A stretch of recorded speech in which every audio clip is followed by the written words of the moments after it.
Fala, meus discípulos, vocês estão bom? Vamos fazer a resolução desse exercício aqui, ó. Ele fala o seguinte: simplifique ao máximo possível raiz quarta de 48. Se possível. Sim, é possível. E simplifique ao máximo. Sempre uma simplificação vai ser a simplificação máxima, tá? Então nem precisaria ter escrito isso no enunciado.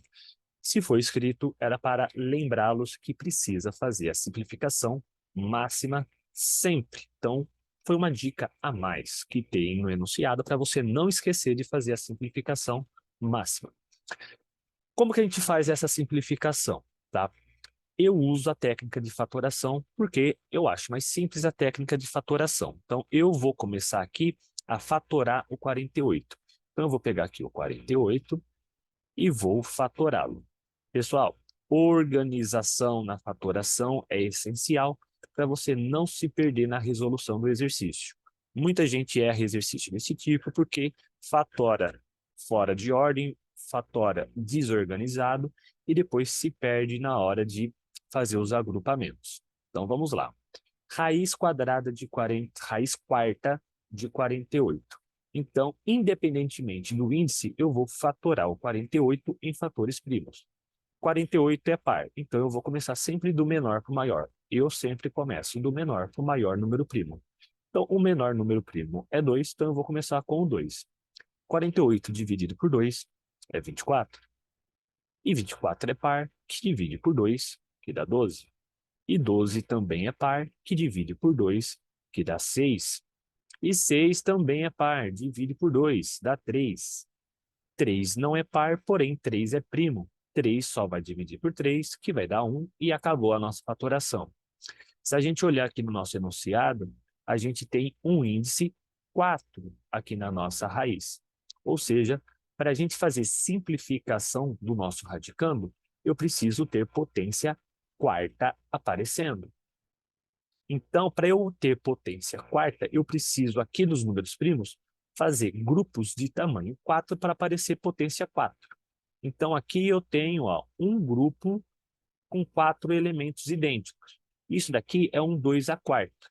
Então, esse 2 à quarta vai ser simplificado por meu índice 4 e vai sair esse 2 aqui da minha raiz.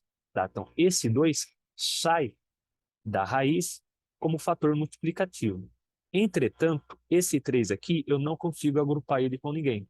Então, esse 3 vai continuar dentro da minha raiz ali, tá? Sendo o meu radicando, tá? Então, esse 2 vai sair, esse 3 fica dentro da minha raiz. Então, como que vai ficar aqui a minha resposta final? O enunciado é assim: raiz quarta de 48. Então, vamos lá. Esse 2 aqui vai sair da minha raiz e dentro do meu radical aqui vai ficar o número 3 que sobrou. E aqui o meu índice não muda, então o meu índice continua sendo 4, beleza? Então, raiz quarta de 48 é a mesma coisa que 2 vezes raiz quarta de 3. E essa daqui é a nossa resposta final, 2 raiz quarta de 3. Essa é a forma simplificada ao máximo de raiz quarta de 48. Uma coisa importante, pessoal. Muita gente, às vezes, na emoção de ter conseguido fazer o exercício, esquece de colocar esse índice aqui na resposta final. E acaba virando um 2 vezes raiz quadrada de 3. Pessoal, isso é um erro e é um erro grave, tá? Porque se você não coloca o 4 aqui, deixa sem ninguém, tá? Isso aqui vira uma raiz quadrada, porque, por definição, quando eu não coloco um índice, significa que é raiz quadrada. E existe uma diferença gritante entre raiz quarta e de raiz quadrada. Raiz quarta é o contrário de potência quarta, tá? Raiz quadrada é o contrário de potência quadrada. Então, é bem diferente uma raiz da outra. Não é só um detalhe, tá? É um erro grande. Só que a grande maioria das vezes a pessoa erra não porque não sabe disso, é porque ela esquece, por falta de atenção, por querer fazer um exercício muito rápido, partir para um próximo exercício e na emoção acaba esquecendo de colocar esse índice 4. Se não colocar o índice 4, está errado o seu exercício. Ah, mas é só um detalhe. É um detalhe que faz seu exercício de certo ficar errado. Beleza? Tranquilo? Exercício simples, faz a fatoração ali, simplifica e acabou o exercício. Até a próxima.